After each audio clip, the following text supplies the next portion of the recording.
Coach, do you worry about the locker room? Like if you've got a guy who's making crazy money in name, image, and likeness, let's say you're coaching a guy like a Zion Williamson, and he is making crazy money off of this. Do you worry about what that does to your team?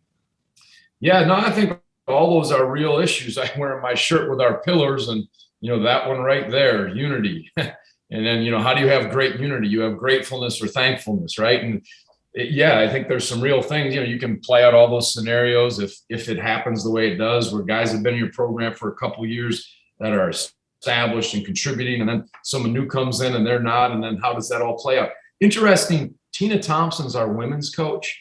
And I thought had some really good insights back a couple of years ago when this was coming. She said, in the WNBA, it kind of was like you're in the WNBA and they would, allow some individual marketing and they would just go after the key players. And it kind of hurt sometimes the team or the league, because whether it's Nike, the shoe companies, whoever would go after probably the Tina Thompsons and those superstars.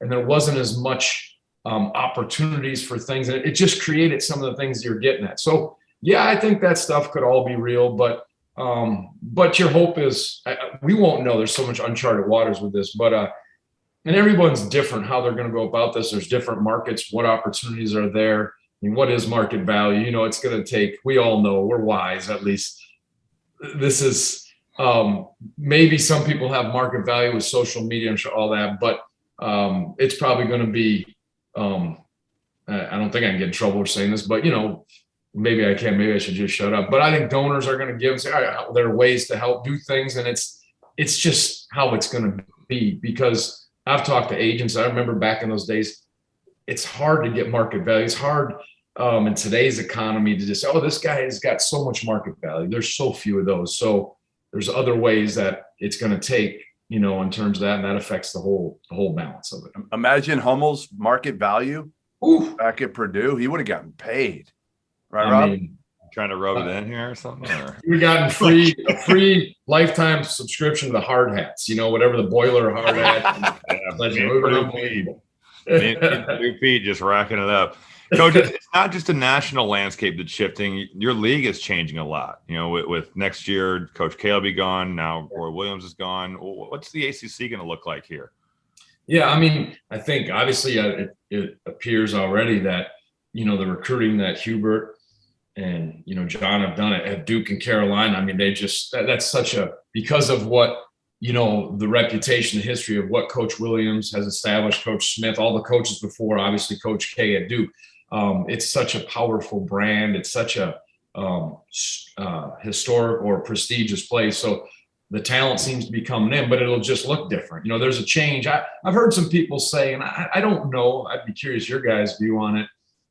It's going to be interesting over the next couple of years how this all plays out with NIL, with Alston funds, how if it's, if that stuff's capped, it's not capped. This one-time transfer, how extreme it goes. And if it goes real extreme, are some of the athletic directors and coaches, are you going to see people saying, you know what, this is now my time to step away or not? You'll be curious.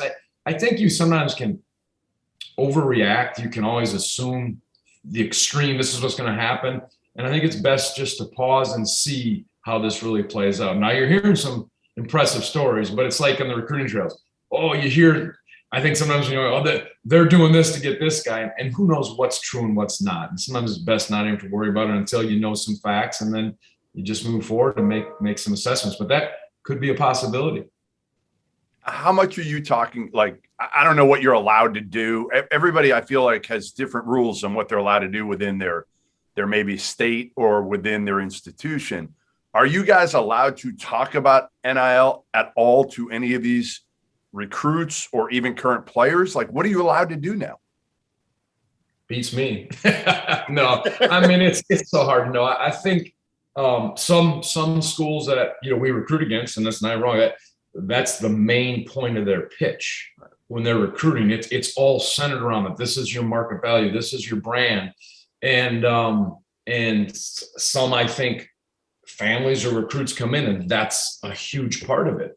That's their pride. Some don't. Right now, we're taking the approach a little more wait and see. It's not like that's not the way. And absolutely, you look at things, but I think there's this is still about becoming a great player, and it's a long-term investment. And of course, there's going to be opportunities along the way. Everybody, I'm for that, but I think there's wisdom in being wise and discerning with a balanced approach and addressing it. But if that becomes the main thing, I mean, that's how some schools may want to do it. Other schools don't.